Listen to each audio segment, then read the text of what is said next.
ادع إلى سبيل ربك بالحكمة والموعظة الحسنة وجادلهم بالتي هي أحسن إن ربك هو أعلم بمن ضل عن سبيله وهو أعلم بالمهتدين.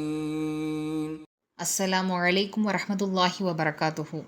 யா யுஹல்லதீன ஆமனு இத்தகுல்லாஹு ஹக்க துகாத்திஹி வலா தமூத்துன்ன இல்லா வாங்தும் முஸ்லிமூன்.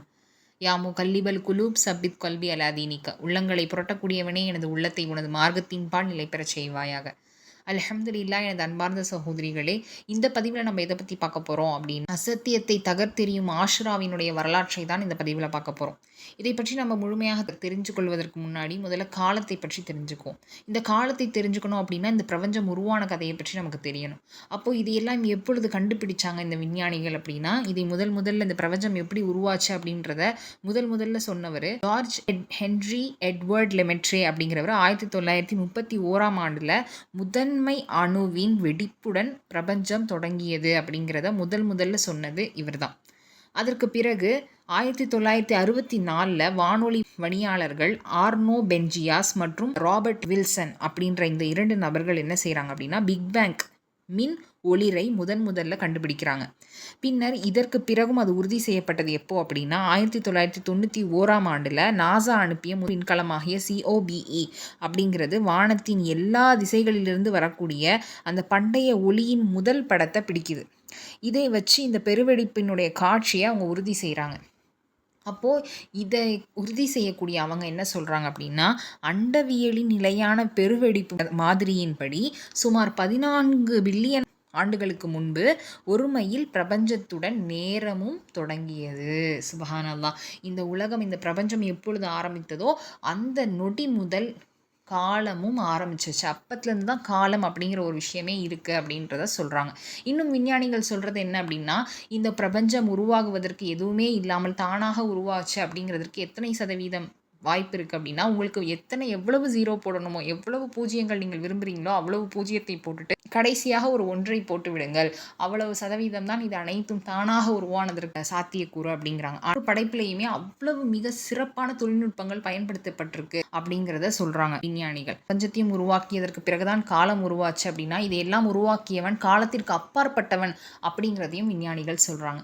அல்லாஹ் தஆலா தன்னுடைய திருமறையில் சொல்கிறான் இல்லையா, அல்லாஹ் நித்திய ஜீவன், நானே காலமாக இருக்கிறேன் அப்படின்னு அல்லாஹ் தஆலா சொல்லக்கூடியதை இந்த ஆராய்ச்சிகள் மூலியமாக இன்னும் நமக்கு அது தெளிவாகவே புரியுது. அல்ஹம்துலில்லாஹ். இப்பொழுது நம்ம அல்லாஹ் சொல்லக்கூடிய அந்த குர்ஆன் வசனத்திற்கு வருவோம். அல்லாஹ் தஆலா காலத்தை பற்றி சொல்லும் பொழுது என்ன சொல்கிறான் அப்படின்னா, இன்ன இத்தத்த ஷுஹூரி இந்தல்லாஹி இஸ்னா அஷர ஷஹரன் ஃபீ கிதாபில்லாஹி யௌம ஹலக்கஸ் ஸமாவாதி வல் அர்ல். வானங்களையும் பூமியையும் படைத்த நாள் முதல் அல்லாஹ்வின் பதிவேட்டில் உள்ளபடி மாதங்களின் எண்ணிக்கை அல்லாஹ்விடம் 12 ஆகும். சுப்ஹானல்லாஹ். அல்லாஹ் என்ன சொல்கிறான், வானங்களையும் பூமியையும் படைத்த நாள் முதல், எப்பொழுது இவை அனைத்தும் படைக்கப்பட்டதோ அந்த நாள் முதல் காலம் ஆரம்பிச்சிருச்சு. அதன்படி தான் மாதங்களினுடைய எண்ணிக்கை அல்லாஹ்விடத்தில் 12ன்னு அல்லாஹ் தஆலா தெளிவாக சொல்கிறான். அதற்கு பிறகு அல்லாஹ் தஆலா சொல்கிறது என்ன அப்படின்னா, மின்ஹா அர்பாத்துன் ஹுரும், அவற்றில் 4 மாதங்கள் புனிதமானவை அப்படின்னு சொல்லி அல்லாஹ் தஆலா நமக்கு சொல்கிறான். மேலும் தாலிக தீனுல் கையும், இதுதான் நேரான வழி, இதுதான் புனிதமானது. அல்லாஹ் தஆலா எல்லா விஷயத்தையும் நமக்கு தெளிவாக ஒரு வசனத்தில் சொல்லிட்டான். இந்த பிரபஞ்சம் எப்பொழுது உருவாகுச்சோ அப்பத்துலேருந்து காலங்கள் சுழல ஆரம்பிச்சு விட்டது. அந்த நேரம் முதல் மாதங்கள் அப்படிங்கிறது கணக்கிடுறது 12 மாதங்கள் தான். அதில் 4 மாதங்கள் புனிதமானது, இதுதான் நேரான மார்க்கமாகும் அப்படிங்கிறதையும் அல்லாஹ் நமக்கு சொல்லி காமிக்கிறான். இன்றைய விஞ்ஞானம் இவை அனைத்தையும் ஆராய்ந்து இதே விஷயத்தை தான் திருப்பியும் சொல்லுது. இதை கண்டுபிடிக்கவே இவ்வளவு ஆண்டுகள் ஆயிருக்கு அப்படின்னா அல்லாஹ் ரஹ்மான் எப்படிப்பட்ட ஆற்றல் உடையவன் அப்படிங்கிறத நம்ம அறிஞ்சுக்கணும். மேலும் அல்லாஹ் தஆலா சொல்லும் பொழுது ஃபலா தல்திமு ஃபீஹின்ன அன்ஃபுஸக்கும், மாதங்களில் உங்களுக்கு நீங்கள் தீங்கு இழைத்து விடாதீர்கள் அப்படின்னு அல்லாஹ் தஆலா சொல்கிறான். மேலும் அல்லாஹ் தஆலா சொல்லும் பொழுது ஃபகாத்திலுல் முஷ்ரிகீன கஃபத்தன் கமா யுகாத்திலூனக்கும் கஃபத்தன், இணை கற்பிப்போர் ஒன்று திரண்டு உங்களுடன் போரிடுவது போல் நீங்களும் ஒன்று திரண்டு அவர்களுடன் போரிடுங்கள்னு அல்லாஹ் சொல்கிறான். இந்த மாதங்கள் புனிதமான மாதங்கள் அப்படின்னாலே அந்த 4 மாதங்களையும் போர் செய்யக்கூடாது. அது நேரத்தில் போர் தடை. உங்களை எதிர்க்க ஒருத்தவங்க வராங்க அப்படின்னா அந்த நேரத்துலையும் சும்மா இருங்க அப்படின்னு சொல்கிறாங்க. இது நேரான மார்க்கம் இல்லையா? தவறான விஷயங்களை என்றும் ஏவாது. படைத்த ரப்புக்கு தெரியும் எந்த நேரத்தில் எப்படி செயல்படணும் அப்படிங்கிறத மனிதனுக்கு கற்றுக் கொடுக்குறான் அல்லாஹ். உன்னை எதிர்த்தானா பதிலுக்கு அடி, சும்மா இருக்காத, பதிலுக்கு அடிக்கலாம். நீயா சண்டைக்கு போக தேவையில்ல. ஆனால் வந்தாங்க உன்னை கொல்ல வராங்கன்னா நீ அப்படியே அமைதியாக இருக்க வேணாம். உன்னுடைய உயிரை காப்பாற்றிக்குள்ள நீ தாராளமாக போர் புரியலாம் அப்படின்னு அல்லாஹ் தஆலா அனுமதியும் கொடுக்குறான். மேலும் என்ன சொல்கிறான்?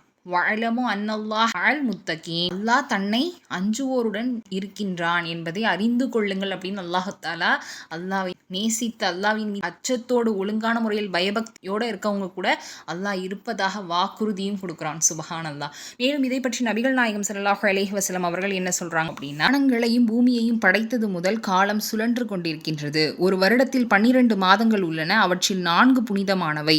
அதிலும் 3 மாதங்கள் தொடர்ச்சியாக வரும். துல்கஅதா, துல்ஹிஜ்ஜா, முஹர்ரம் மாதங்கள். அதற்கு அடுத்ததாக ஜமாத்துல் ஊலாவிற்கும் ஷாபானுக்கும் மத்தியில் இருக்கின்ற ரஜபு மாதம் என்று குறிப்பிட்டுள்ளார்கள். சுபஹானல்லாஹ். அப்போது இதன் மூலியமாக நபி ஸல்லல்லாஹு அலைஹி வஸல்லம் அவர்களும் எதை தான் சொல்கிறாங்க? எழுதவோ படிக்கவோ தெரியாத நமது உம்மி நபி, நமது பெருமானார் நபிகள் நாயகம் ஸல்லல்லாஹு அலைஹி வஸல்லம் அவர்கள் தெளிவாக சொல்கிறாங்க. என்ன சொல்கிறாங்க? வானமும் பூமியையும் படைக்கப்பட்ட முதல் காலம் தொடங்கிருச்சு அப்படிங்கிறத தெளிவாக சொல்கிறாங்க. இதையெல்லாம் கண்டுபிடித்து இவர்கள் சொன்னது சமீபத்தில். ஆனால் 1400 வருடங்களுக்கு முன்பாகவே அல்லாஹ்வினுடைய அருளால், அல்லாஹ்வினுடைய உதவியால் அதை அனைத்தையும் எழுதவோ படிக்கவோ தெரியாதவர்களுக்கு அல்லாஹ் தஆலா சிறப்பான ஞானத்தை கொடுத்தான். அதுதான் இந்த மார்க்கம். அப்படிப்பட்ட ஒரு புனிதமான, ஒரு நேரான, ஒரு சிறந்த மார்க்கம், மனித குலத்திற்கு ஏற்ற மார்க்கமாகிய இஸ்லாத்தை நாம் சரியான முறையில் கடைபிடிக்கக்கூடியவர்களாக இருக்கணும். அல்லாஹ் நமக்கு அதற்கு உதவி செய்வானாக. மேலும் இந்த புனித மாதங்கள் அன்றைய காலத்து அறியாமை காலத்து குறைஷியர்களும் பின்பற்றி வந்தாங்க அப்படிங்கிறதையும் ஹதீஸ்களில் பார்க்க முடியுது. ஆயிஷா ரலியல்லாஹு அன்ஹா பொழுது அறியாமை காலத்தில் குறைஷியர் முஹர்ரம் 10வது நாளில் ஆஷுரா நோன்பு நோற்று வந்தனர். சுபஹானல்லாஹ். அந்த காலத்து குறைஷிகள் நபிகள் நாயகம் ஸல்லல்லாஹு அலைஹி வஸல்லம் அவர்களுக்கு நபித்துவம் கிடைப்பதற்கு முன்னாடியே இந்த 4 மாதங்களை புனிதமான மாதங்களாக கடைபிடித்து அதுலேயும் இந்த முஹர்ரம் 10வது நாளில் ஆஷுரா நோன்பு வைக்கக்கூடியவர்களாகவும் இருந்திருக்காங்க. ஏன்னா இது அனைத்தையுமே ஆதம் அலைஹிஸ்ஸலாத்து வஸ்ஸலாம் அவர்களை தொடர்ந்து இறுதி தூதராகிய நபி ஸல்லல்லாஹு அலைஹி வஸல்லம் அவர்களுக்கு வரைக்கும் அல்லாஹ் தஆலா சரியாக வழிநடத்தி கொண்டு போகிறான். இறைவனுடைய வழிகாட்டுதல் இருக்கும் பொழுது எந்த ஒரு தவறுக்கும் இடமில்லை இல்லையா? அச்சமூட்டி எச்சரிக்கை செய்யக்கூடிய இறை தூதர்கள் அனுப்பப்படுவாங்க. அதுபோல் அவர்களுக்கு வந்த எல்லா இறை தூதர்களினுடைய வழிகாட்டுதல் படியும் அவங்க அதை பின்பற்றிக்கிட்டே வராங்க. அல்ஹம்துலில்லாஹ். இதன் மூலியமாக அவர்களுக்கு என்ன பயன் இருந்துச்சு அப்படின்னா, சின்ன சின்ன விஷயங்களுக்கெல்லாம் சண்டை செய்து கொண்டு போர் செய்து கொண்டு இருந்த அரபியர்களுக்கு மத்தியில் இந்த 4 மாதங்கள் புனிதமான மாதங்களாக இருக்கும் நிலையில் ஹஜ் செய்யக்கூடிய, அதாவது நபித்துவம் பெறுவதற்கு முன்னாடியே காபத்துல்லா தவாப் செய்யக்கூடிய பழக்கம் இருந்துகிட்டு தான் இருந்துச்சு. அப்போ அந்த மாதிரி வரக்கூடியவங்களுக்கு அதற்கு மாதமாகிய துல்கஅதா அந்த மாதமும் புனிதமாக இருப்பதனால் அவர்கள் எந்த ஒரு பயமும் இல்லாமல், நம்மளை யாராவது தாக்கிடுவாங்களோ அப்படின்னு சொல்லி எந்த ஒரு பயமும் இல்லாமல் தைரியமாக மக்காவிற்கு வந்து, மேலும் ஹஜ்ஜுடைய மாதமும் புனிதமான மாதம், அந்த புனிதமான நாளில் அந்த புனித தலத்தை முழுமையாக அவர்கள் நினைத்தபடி தவாஃபை எல்லாம் முடிச்சுட்டு திரும்பியும் போகக்கூடிய மாதமாகிய முஹர்ரம் மாதமும் புனிதமிக்க மாதம். அந்த மாதத்திலையும் அவர்கள் ரொம்ப நிம்மதியாகவும் தைரியமாகவும் வீடு திரும்பக்கூடியதாக, இவ்வளவு பயனுள்ளதாக இந்த தொடர்ச்சியான 3 புனித மாதங்களும் அவங்களுக்கு அமைஞ்சிருக்கு. நன்மைகளை செய்வதற்கு மிகவும் உறுதுணையாக அமைந்திருப்பதையும் நம்ம பார்க்க முடியுது ஆற்றுகளில். அல்ஹம்துலில்லாஹ். இதற்கு அடுத்தபடியாக ஹிஜ்ரத் செஞ்சு நபிகள் நாயகம் ஸல்லல்லாஹு அலைஹி வஸல்லம் அவர்கள் வந்து மதீனாவிற்கு செல்கிறாங்க. இதற்கு முன்னாடி வரைக்கும் அவங்க மக்கால இருக்கும் பொழுதும் இந்த நோன்பை தேடி தேடி வைக்கக்கூடியவர்களாக இருக்காங்க. அதற்கு பிறகு அவங்க நபித்துவம் பெற்றதற்கு பிறகும் அவங்க இந்த நோன்பை கடைபிடிக்கிறாங்க. அதற்கு பிறகு ஹிஜ்ரத் செஞ்சு மதீனாவிற்கு சென்ற பிறகும் அதே போல் அந்த நோன்பை கடைபிடிச்சிக்கிட்டே வராங்க. அப்பொழுது அங்கே உள்ள யூதர்கள் வந்து இந்த நோன்பை கடைபிடிக்கிறத பார்க்குறாங்க. அதை பார்த்துட்டு நபிகள் நாயகம் ஸல்லல்லாஹு அலைஹி வஸல்லம் அவர்கள் அவர்களிடத்தில் கேள்வி கேட்குறாங்க. நீங்கள் நோன்பு நோற்றிருக்கும் இது என்ன நாள் என்று கேட்டார்கள். அதற்கு யூதர்கள், இது ஒரு மகத்தான நாள். இந்த நாளில் தான் மூசாவையும் அவருடைய சமூகத்தாரையும் இறைவன் காப்பாற்றி ஃபிர்அவுனையும் அவனுடைய சமூகத்தாரையும் செங்கடலில் மூழ்கடித்தான். எனவே மூசா அலைஹிஸ்ஸலாம் அவர்கள் இறைவனுக்கு நன்றி தெரிவிக்கும் முகமாக இந்நாளில் நோன்பு நோற்றார்கள். அதற்காக நாங்களும் நன்றி செலுத்துவதற்காகவே நோன்பு நோக்கிறோம் என்று கூறினார்கள். அப்போது அல்லாஹ்வின் தூதர் ஸல்லல்லாஹு அலைஹி வஸல்லம் அவர்கள் அந்நாளில் தாமும் நோன்பு நோற்று பிறருக்கும் நோன்பு நோக்குமாறு மக்களுக்கு கட்டளையும் இட்டார்கள். உங்களை விட நாங்களே மூசா அலைஹி ஸலாத்து வஸ்ஸலாம் அவர்களை பின்பற்ற மிகவும் தகுதியானவர்கள்னு சொல்லி அந்த நாளில் தானும் நோன்பு நோற்று மக்களையும் நோன்பு நோக்கும்படி கட்டளை இட்டாங்க. அப்போது கட்டளை ஆயிடுச்சு, அது கடமையாக ஆக்கிட்டாங்க ரசூலுல்லாஹ். அந்த ஆஷுராவுடைய நோன்பு என்பது எல்லாரும் கண்டிப்பாக வச்சே ஆகணும்னு சொல்லி கடமை செய்கிறாங்க. இதை பற்றி மேலும் ருபைவு பின்த் முஅவ்வித் ரலியல்லாஹு அன்ஹு அவங்க கூறும் பொழுது, நபி ஸல்லல்லாஹு அலைஹி வஸல்லம் அவர்கள் ஆஷுரா தினத்தில் காலையில் அன்சாரிகளின் கிராமங்களுக்கு அனுப்பி யார் நோன்பு நோற்காதவராக காலை பொழுதை அடைந்து விட்டாரோ அவர் இன்றைய தினத்தில் எஞ்சிய நேரத்தை நோன்பாக நிறைவு செய்யட்டும். யார் நோன்பாளியாக காலை பொழுதை அடைந்தாரோ அவர் நோன்பை தொடரட்டும் என்று அறிவிக்கச் செய்தார்கள். நாங்கள் அதன் பின்னர் அந்நாளில் நோன்பு நோற்கலானோம். எங்கள் சிறுவர்களையும் நோன்பு நோற்க வைப்போம். கம்பிளியால் ஆன விளையாட்டுப் பொருட்களை அவர்களுக்காக நாங்கள் செய்வோம். அவர்கள் பசியால் உணவு கேட்டு அழுகும்போது நோன்பு முடியும் நேரம் வரும் வரை அவர்கள் பசியை மறப்பதற்காக அவர்களுக்கு அந்த விளையாட்டு பொருட்களை கொடுப்போம் அப்படின்னு சொல்கிறாங்க. இந்த ரசூலா அதை வலியுறுத்தி இருக்கிறாங்க. அல்ஹம்துலில்லாஹ். இதற்கு பிறகு ஹிஜ்ரி 2 ஹிஜ்ரி 1 இந்த சம்பவங்கள்லாம் நடக்குது. ஏன்னா அவங்க மதீனாவுக்கு வராங்க. அப்போ அந்த ஹிஜ்ரத் செஞ்சு வந்த ஆண்டு தான் ஹிஜ்ரி 1. அந்த ஆண்டில் தான் அவங்க யூதர்களை பார்க்குறாங்க, ஆஷுரா நோன்பை கடமையாக்குறாங்க. இந்த அளவுக்கு எல்லாரையுமே நோன்பு வைக்க சொல்லி வலியுறுத்துறாங்க. அதற்கு பிறகு ஹிஜ்ரி 2 என்ன ஆகுது அப்படின்னா ரமலான் நோன்பு கடமையாக்கப்பட்டு விடுது. இதை பற்றி நபீர் பின் சமூரா ரலியல்லாஹு அன்ஹு அவர்கள் கூறியதாவது, முஹர்ரம் 10வது நாளில் ஆஷுரா நோன்பு நோற்குமாறு அல்லாஹ்வின் தூதர் ஸல்லல்லாஹு அலைஹி வஸல்லம் அவர்கள் எங்களுக்கு கட்டளையிட்டு வந்தார்கள். அந்த நோன்பை நோற்குமாறு எங்களை ஊக்குவிக்கவும் செய்வார்கள். அந்த நாளில் நாங்கள் நோன்பு நோக்கிறோமா என்று எங்களை கவனித்தும் வந்தார்கள். ரமலான் நோன்பு கடமையாக்கப்பட்ட போது ஆஷுரா நோன்பு நோற்குமாறு எங்களுக்கு கட்டளையிடவும் இல்லை, எங்களுக்கு தடை விதிக்கவும் இல்லை, அந்த நாளில் எங்களை கவனிக்கவும் இல்லை. ஆஷுரா நோன்பை விட்டு விடுங்கன்னு சொல்லி எங்களுக்கு தடை விதிக்கவும் இல்லை, அந்த நாளில் எங்களை கவனிக்கவும் இல்லை அப்படின்னு சொல்கிறாங்க. அப்போ ரமலான் நோன்பு எப்பொழுது கடமையாக்கப்படுதோ அதற்கு பின்பு ஆஷுரா நோன்பு சுன்னத்தாக மாறிவிட்டது. அதனால் விரும்புபவர்கள் வைக்கலாம், விரும்புபவர்கள் அதை விட்டு விடலாம் அப்படிங்கிற அந்த சூழ்நிலைக்கு அது மாறிடுது. அடுத்து ஹிஜ்ரி 11க்கு பின் என்ன ஆகுது ஆஷுரா நோன்பு அப்படின்னு நம்ம பார்த்தோம்னா, இதை பற்றி அப்துல்லா இப்னு அப்பாஸ் ரலியல்லாஹு அன்ஹு அவங்க கூறும்பொழுது, அல்லாஹ்வின் தூதர் ஸல்லல்லாஹு அலைஹி வஸல்லம் அவர்கள் ஆஷுரா நாளில் தாமும் நோன்பு நோக்குமாறு மக்களுக்கு கட்டளையிட்டார்கள். அப்போது மக்கள், அல்லாஹ்வின் தூதரே, இது யூதர்களும் கிறிஸ்துவர்களும் கண்ணியப்படுத்தும் நாளாயிற்றே என்று வினவினார்கள். அதற்கு நபி ஸல்லல்லாஹு அலைஹி வஸல்லம் அவர்கள், இன்ஷா அல்லாஹ் நாடினால் அடுத்த ஆண்டில் நாம் முஹர்ரம் 9வது நாளில் நோன்பு நோற்போம் என்று கூறினார்கள். ஆனால் அடுத்த ஆண்டு வருவதற்குள் அல்லாஹ்வின் தூதர் ஸல்லல்லாஹு அலைஹி வஸல்லம் அவர்கள் இறந்து விட்டார்கள். சுப்ஹானல்லாஹ். அப்போது இப்படி தான் படிப்படியாக ஆஷுராவினுடைய நோன்பினுடைய வரலாறு இருக்குது. முதல்ல அறியாமை காலத்திலிருந்தே அதை கடைபிடிச்சிட்டு வராங்க. அதற்கு பிறகு என்ன செய்கிறாங்க, ஹிஜ்ரத் செஞ்சு இங்கே மதினாகளில் யூதர்கள் வைக்கிறத பார்த்துட்டு அதை கடமையாக்குறாங்க. அது கடமையானதற்கு பிறகு ரமலான் மாத நோன்பு கடமையாக்கப்படுது ஹிஜ்ரி 2. அதற்கு பிறகு இது சுன்னத்தாக மாறிடுது. அதற்கு பிறகு ஹிஜ்ரி 11 9வது நாளும் நான் உயிரோடு இருந்தால் நோன்பு வைப்பேன்னு சொல்லி நபி ஸல்லல்லாஹு அலைஹி வஸல்லம் அவர்கள் சொன்னதற்கு அடிப்படையாக அவர்கள் இறந்து விட்டார்கள், அல்லாஹ்வின் பால் சென்று விட்டார்கள். அவர்கள் சொன்னதற்காக நாம் என்ன செய்கிறோம், இப்போ அதை கடைப்பிடிக்கிறோம். எதற்காக நபி ஸல்லல்லாஹு அலைஹி வஸல்லம் அதை செய்வதற்காக சொன்னாங்க அப்படின்னா, யூதர்களுக்கு மாற்றம் செய்வதற்காக. நபி ஸல்லல்லாஹு அலைஹி வஸல்லம் அவர்களுடைய வாழ்க்கையில் ஒவ்வொரு சின்ன சின்ன விஷயத்தில் கூட யூதர்களுக்கு மாற்றம் செய்வாங்க. நம்ம யூதர்களை போல செய்யக்கூடாது, நம்மளுடைய எல்லா விதத்துலையுமே நம்மளுடைய கலாச்சாரம் தனித்துவமாக இருக்கணும் அப்படிங்கிறதுல ரொம்பவும் கவனமாக இருந்தாங்க. மூசா அலைஹிஸ்ஸலாத்து வஸலாம் அவர்கள் கொண்டு வந்த மார்க்கத்தையே அவர்கள் முற்றிலுமாக மாற்றிட்டாங்க இல்லையா. அப்படிப்பட்டவர்களை போல நம்ம இருக்கக்கூடாதுன்னு சொல்லி அதில் ரொம்ப உறுதியாக இருந்தார்கள். அவர்கள் தாடியை வெள்ளையாக வச்சுக்கிறத பார்த்துட்டு நீங்கள் மருதாணி பூசுங்கள்னு சொல்லியிருக்கிறாங்க. அவங்க செருப்பு போடாமல் தொழுகிறத பார்த்துட்டு நீங்கள் செருப்பு போட்டுக்கொண்டு என்ன செய்யுங்க, தொழுவுங்க அப்படின்னு சொல்லியிருக்காங்க. இப்படி அவர்களுக்கு ஒவ்வொரு விஷயத்துலையுமே மாற்றம் செய்வதில் மிகவும் முக்கியத்துவம் காட்டியிருக்காங்க ரசூலுல்லாஹ். அதனால தான் இந்த ஆஷுரா நோன்பில் கூட நான் உயிரோடு இருந்திருந்தால் கண்டிப்பாக அந்த 9வது நாளிலும் நான் நோன்பு நோற்பேன் அப்படின்றத சொன்னாங்க. அதன் அடிப்படையில் தான் நம்மளும் இப்போ அந்த நோன்பை பின்பற்றிக்கிட்டு வரோம்.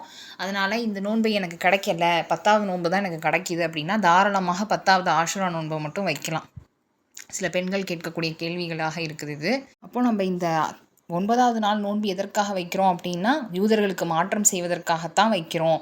இந்த அளவுக்கு அவர்களை விட தனித்துவமாக தங்களுடைய விஷயத்தில் இருப்பதில் ரொம்ப அக்கறை செலுத்தினாங்க நபி ஸல்லல்லாஹு அலைஹி வஸல்லம் அவர்கள். ஆனால் இன்றைக்கு நாம் எப்படி இருக்கோம், எல்லா விஷயத்துலையுமே மற்றவங்கள காப்பி அடிக்கிறதுல ரொம்ப ஆர்வம் காட்டுறதை பார்க்குறோம். கொஞ்சம் கொஞ்சமாக இஸ்லாத்தில் உள்ளது எல்லாத்தையும் மாற்றி இது என்ன பரவாயில்ல அது என்ன பரவாயில்லன்னு சொல்லி எல்லாத்தையுமே மற்ற கலாச்சாரத்திலிருந்து எடுத்துக்கிறத பார்க்குறோம். இப்போது ஆஷுரா நோன்பினுடைய சிறப்பை பற்றி பார்ப்போம். சஹாபாக்கள் எல்லாருமே எப்படிப்பட்டவங்க அப்படின்னா, ஒவ்வொருத்தருக்குமே தனித்துவம் இருக்கும். ஒவ்வொருத்தரும் நபி ஸல்லல்லாஹு அலைஹி வஸல்லம் அவர்கள் இடத்துலேருந்து ஒவ்வொரு விஷயத்தில் மிகவும் ஆர்வம் காட்டி தெரிஞ்சுக்குவாங்க. அதில் அபூதர் ரலியல்லாஹு அன்ஹு அவர்கள் எப்படிப்பட்டவர்கள் என்றால், இந்த மார்க்கத்தில் உள்ள சிறப்பான விஷயங்களை இதெல்லாம் சிறப்பு அப்படிங்கிறத தெரிஞ்சுக்கிறதுல ரொம்ப ஆர்வம் காட்டக்கூடியவர்களாக இருந்தாங்க. இந்த உலகத்திற்காக மார்க்கத்தை கைவிடுவதற்கான எந்த ஒரு கேள்வியையுமே அவங்க கேட்க மாட்டாங்க. முழுக்க இந்த உலக வாழ்க்கையை விட்டு மறுமைக்கான கேள்வியை மட்டும்தான் அவங்க கேட்பாங்க. அதன் அடிப்படையில் அபூதர் ரலியல்லாஹு அன்ஹு அவர்கள் கேட்கக்கூடிய கேள்வி என்ன அப்படின்னா, அல்லாஹ்வின் தூதரே, இரவில் எந்த பகுதி சிறந்தது, மாதத்தில் எந்த மாதம் சிறந்தது அபூதர் ரலியல்லாஹு அன்ஹு அவர்கள் இரவு முழுக்க நின்று வணங்குவதற்கு தயார். ஆனால் அதனுடைய சிறப்பை தெரிந்து அந்த நேரத்தில் வணங்கி அல்லாஹ்விடத்தில் நெருக்கத்தை பெறணும் என்ற ஆர்வத்தை பாருங்க. அந்த ஆர்வத்தில் கேட்குறாங்க. அதற்கு உடனே நபி ஸல்லல்லாஹு அலைஹி வஸல்லம் அவர்கள் என்ன சொல்றாங்க அப்படின்னா, அஃலலு சியாமி பஅத ரமலான ஷஹ்ருல்லாஹில் முஹர்ரம் வ அஃலலு ஸலாத்தி பஅதல் ஃபரீலத்தி ஸலாத்துல் லைல். மாதங்களில் மிகச் சிறந்தது அல்லாஹ்வுடைய மாதம், அதைத்தான் நீங்கள் முஹர்ரம் என்று அழைக்கிறீர்கள் அப்படின்னு ரசூலுல்லாஹ் சொல்கிறாங்க. இரவில் மிக சிறந்த பகுதி அதன் நடுப்பகுதி அப்படின்னும் சொல்கிறாங்க. அப்போ இந்த அளவுக்கு கேட்டு தெரிஞ்சுக்கிறாங்க.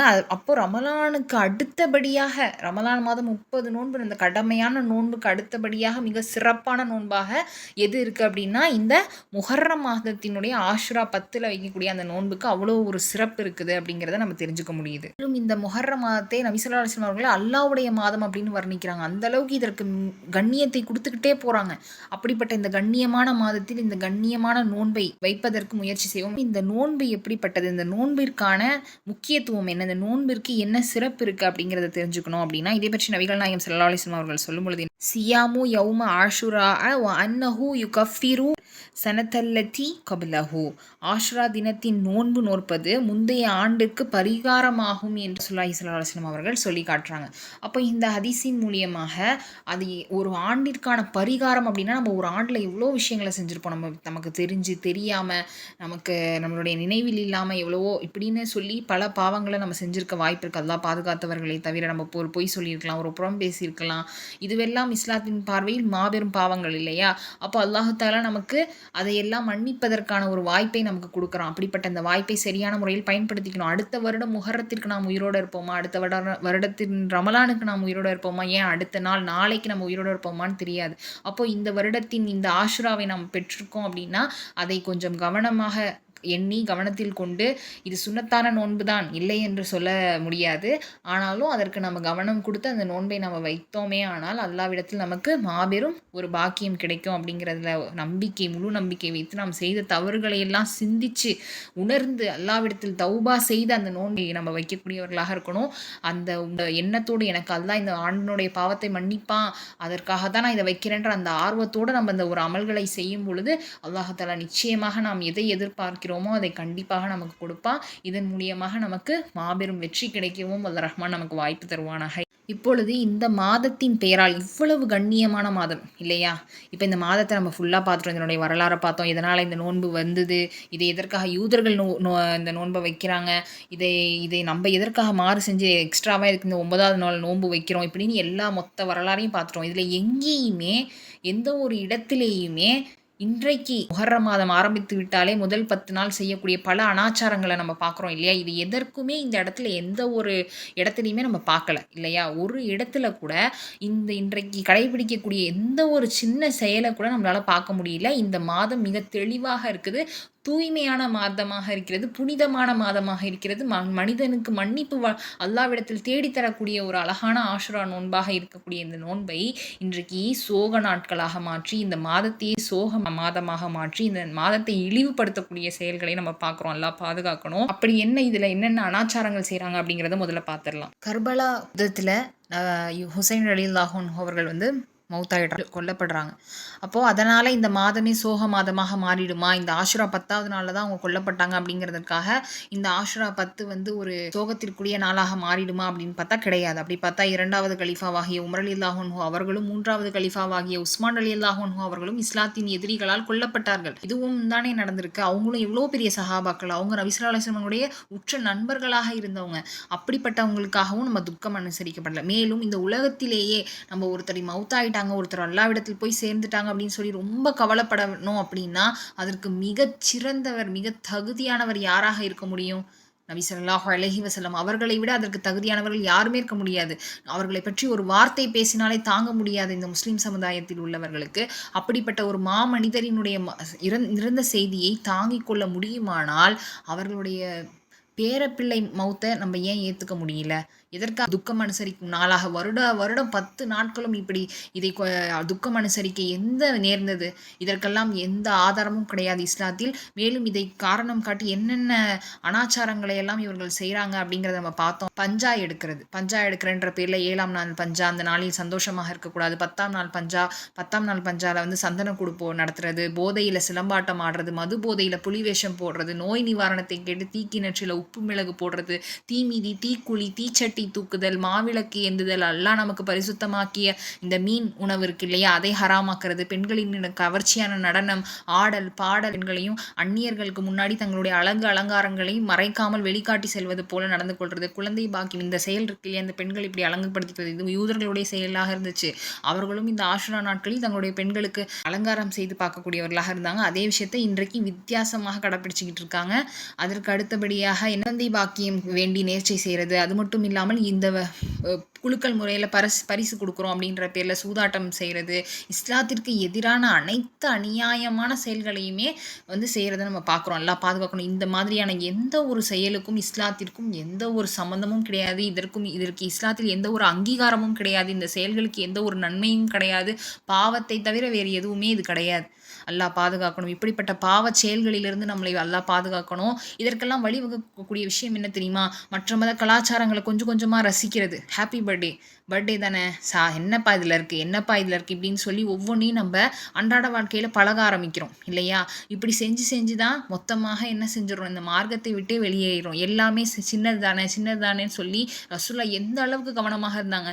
இந்த நோன்பு, ஆஷுரா நோன்பு வெறும் அந்த 10வது நாள் மட்டும்தான். எதற்காக 9வது நாள் சேர்த்து வைங்கன்னாங்க?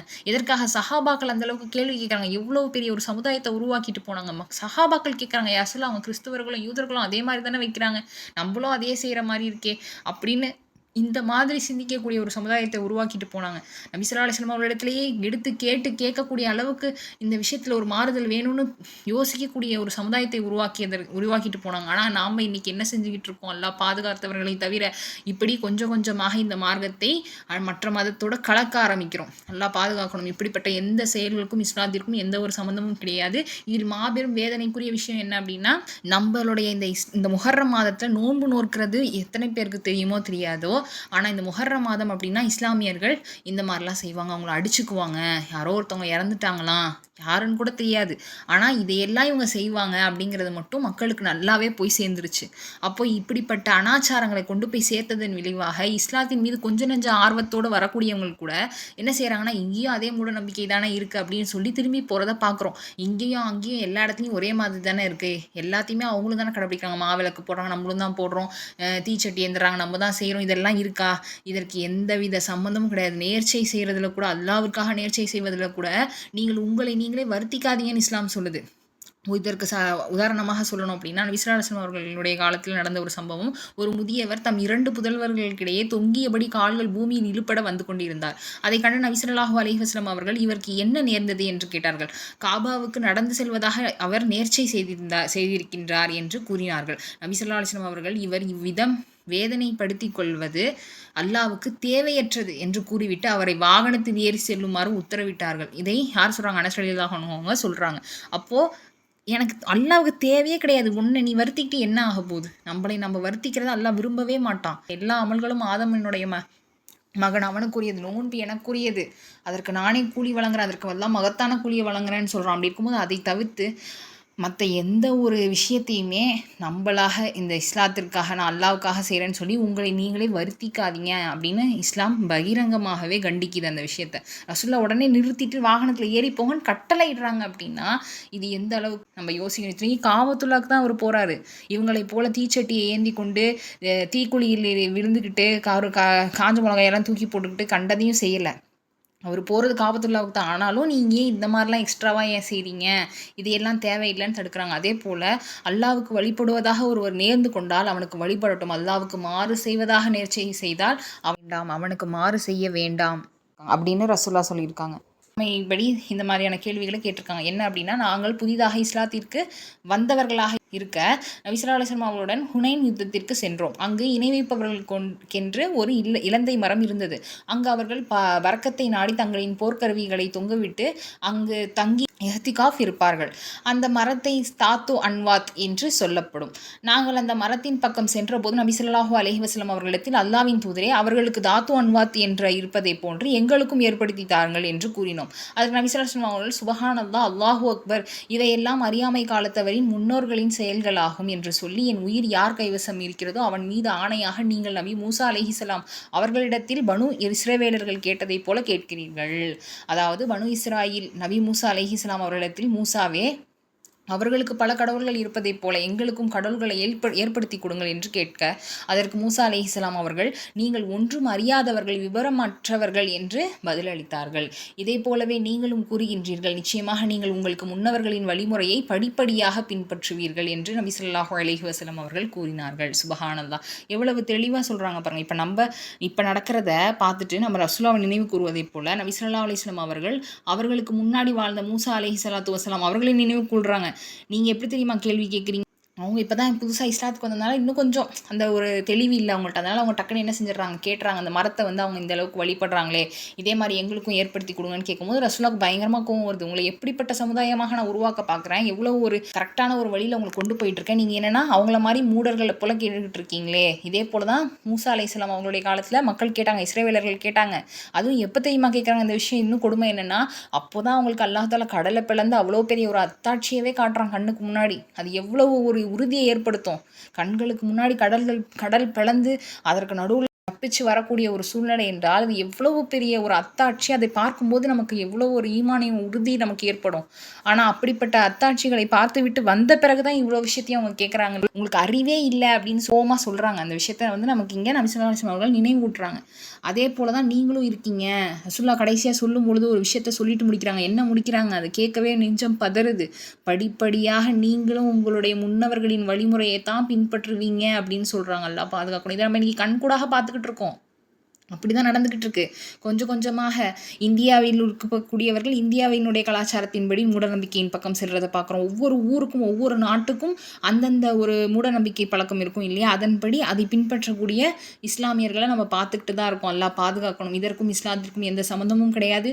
தனித்துவமான மார்க்கம் இஸ்லாம். இதில் எந்த ஒரு மூடநம்பிக்கையான பழக்கத்திற்கும் தேவையற்ற சடங்கு சம்பிரதாயத்திற்கும் மனிதனை தன்னுடைய உயிரை வருத்தி கொள்ளக்கூடிய சடங்கு சம்பிரதாயத்திற்கும் எந்த ஒரு இடமும் கிடையாது அப்படிங்கிறத நம்ம ஞாபகம் வச்சுக்கணும்.